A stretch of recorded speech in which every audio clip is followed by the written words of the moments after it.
Assalamualaikum warahmatullahi wabarakatuh. Alhamdulillahi wahda wassalatu wassalamu ala rasulillah wa ala alihi washabihi wa man wala la hawla wa la quwwata illa billahil aliyyil azim. Asyhadu an la ilaha illallah wahdahu la syarika lahu wa asyhadu anna Muhammadan abduhu wa rasuluh la nabiyya ba'dah. Rabbi shrah li sadri wa yassir li amri wa hlul 'uqdatam min lisani yafqahu qawli. Amma ba'd. Ya, hari ini kita akan membahas tentang sunnah-sunnah atau pembahasan tentang bagaimana menyikapi poligami atau istilahnya memiliki istri lebih dari satu menurut pandangan Islam yang sesungguhnya.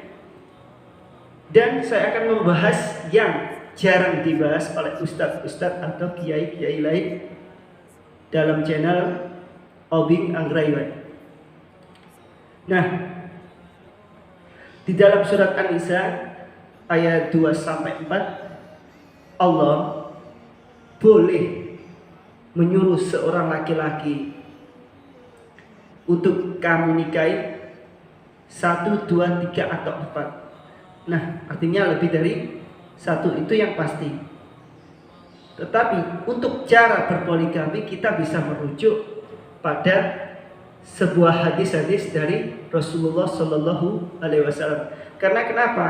Karena fatwa hukum semua ulama atau ulama mujtahid, hukum itu diambil dari Al-Quran, kemudian yang kedua hadis.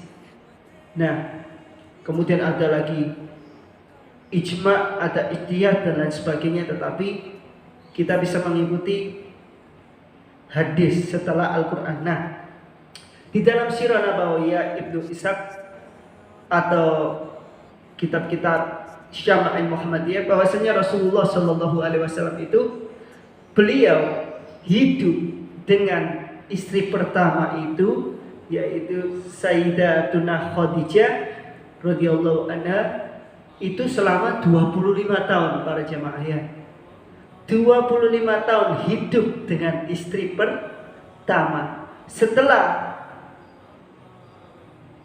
Bunda Khadijah meninggal, barulah Nabi menduda selama 1 tahun. Setelah 1 tahun baru beliau memiliki banyak istri atau yang kita kenal dengan poligami. Nah, kalau kita memang merujuk cara Nabi berpoligami itu sesuai hadis-hadis, bahwasanya Rasulullah itu berpoligami setelah kematian istri pertama. Ingat, Rasulullah berpoligami setelah kematian istri pertama selama 25 tahun menjalin hubungan rumah tangga.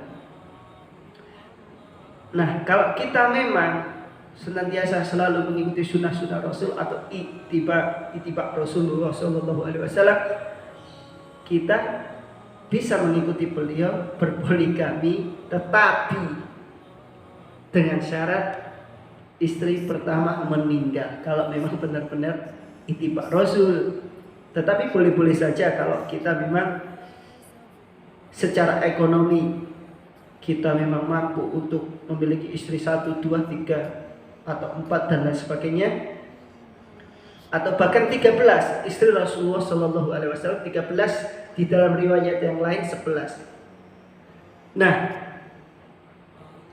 kalau kita menilik di fenomena-fenomena zaman ini atau akhir zaman ini, ngapunten sekali, mohon maaf, bahwasanya ada yang menikah dengan wanita-wanita cantik yang masih muda, sah saja ya, sah saja selama Anda mampu. Tetapi kalau dalam Al-Quran, jika Anda tidak bisa berlaku adil, cukup 1 saja.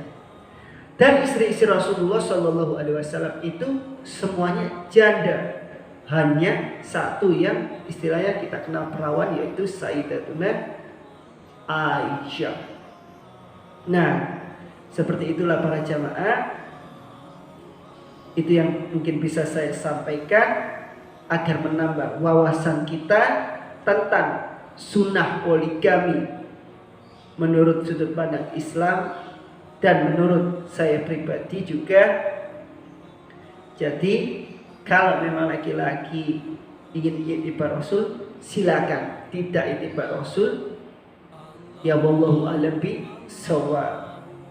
Ingat, istri pertama meninggal, baru Rasulullah itu berpoligami.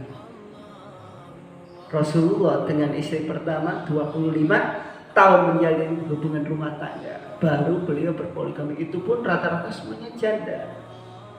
Nah, moga-moga tidak ada ustaz ataupun kiai-kiai yang berkedok agama atau mengatasnamakan Islam berfatwa dengan seenaknya ya.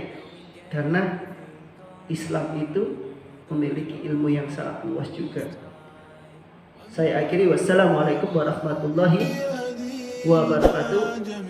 Jangan lupa untuk like, comment atau subscribe. Syukran.